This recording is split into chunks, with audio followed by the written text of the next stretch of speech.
cash flow issue.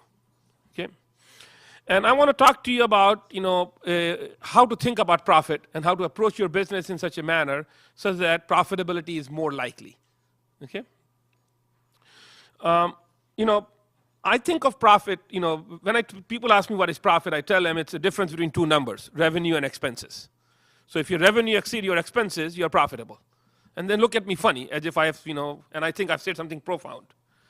Okay? And I actually feel I am saying something profound, but I need to illustrate, because I think pictures can tell 1,000 words. So I will illustrate that in a pictorial manner that hopefully you will relate to better, and you will feel maybe I added some value. Okay? So think of a 18-wheeler truck that's on the highway. These big, huge, humongous trucks, 18-wheeler.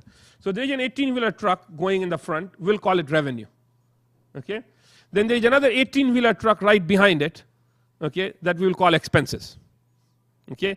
In between these two trucks, there's a tiny little Volkswagen, okay, that's called profit.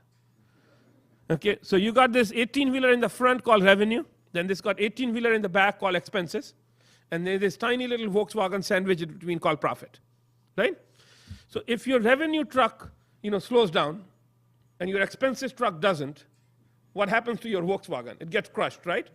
In the same manner, if your expenses truck speeds up, but the revenue truck doesn't, your Volkswagen gets crushed, right? So if you want your Volkswagen to survive, you need to balance, maintain a balance between the speed of the revenues and the expenses. So if the revenue slows down, the expenses have to slow down, right? And expenses cannot afford to increase until the revenues start going faster. So once you understand the concept that profitability really is not actually a difference between two numbers, it's a state of mind.